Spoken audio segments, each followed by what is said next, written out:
Welcome back, everyone. In today's session, we will be talking about the networking options available for Azure App Services. We will go through different networking architectures for Azure App Services step by step, so you will gain insights to increase the security of your network infrastructure. Let's get started. Kabir, can you share the basic use case scenario for App Services? Sure, let's start with Compute Decision Tree. Compute Decision Tree is the perfect starting point to help you choose the most suitable Azure Compute service for your applications. The process helps you to choose a compute option based on various factors such as your application's requirements, scalability needs, budget constraints, and other considerations, which are essential in choosing the ideal compute service within the Azure ecosystem. And Azure App Service is perfect for when you do not want to change the source code and want to migrate to Azure Cloud. In the shared app service model, there are two separate load balancers, one for inbound connections and one for outbound connections. It is common for applications to need connections to database 128 outbound connections. To solve this issue, scaling the number of app services instances can be a viable solution. And scaling out the app service instances may result in higher costs for our customers. How can I make my application much faster without changing my source code? Nazlı, when you look at the red rectangles in Azure portal for your app services, it means that app services is not configured for your VNet integration yet. Outbound IP addresses are multi-tenant. This app service is accessing data sources and backend services from their public IP addresses, which makes the application perform slower. And let's look at this architectural diagram. After provisioning an app service, the first step should be to configure the VNet integration. This way, instead of connecting to a database service through a public IP address or any other platform as a service platform service public IP address, the app service will connect to resources running in Azure through a private IP address.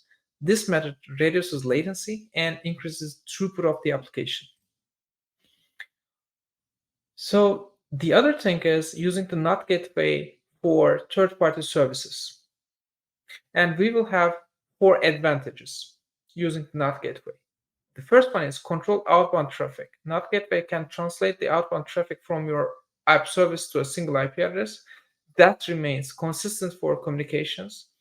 It is useful for applications that require whitelisting of IP addresses for external services. Second one is reduce IP consumption. Instead of each instance of your app service consuming a public IP address for outbound communication, NOT gateway allows multiple instances to share a single IP address. And this optimizes IP utilization and reduces costs. And third one is centralized logging and monitoring. NOT gateway provides logging capabilities that allow you to monitor outbound traffic patterns. This helps you to identify any unusual or unauthorized activities. And the last and the fourth advantage is scalability and performance.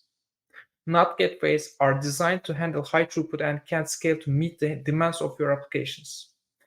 They ensure consistent performance for outbound communications. Can I restrict IP addresses in Azure Web Apps? IP restriction is available in Azure App Services. I mean, if you want to restrict the IP addresses, yes, you can do it. But if the application needs more than IP-based restrictions, the default security measure of app services might fall short. In such cases, we should use application gateway in front of Azure App Service. Actually, application gateway can connect both private endpoint of app services or service endpoint of app service. In this architectural diagram, we are trying to show the basic fundamental right decision for regional application. So what happens if the customers that are using the application are from different regions? What I should do in this case? So then we need to use Traffic Manager.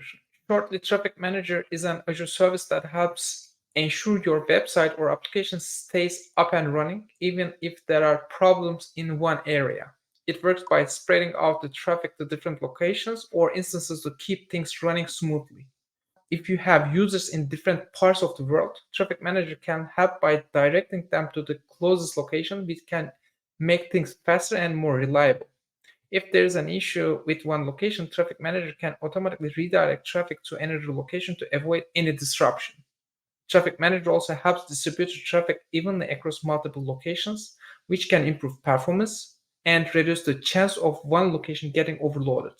Overall, Traffic Manager is a useful tool for making sure your website or application is always available to users and performing at its best.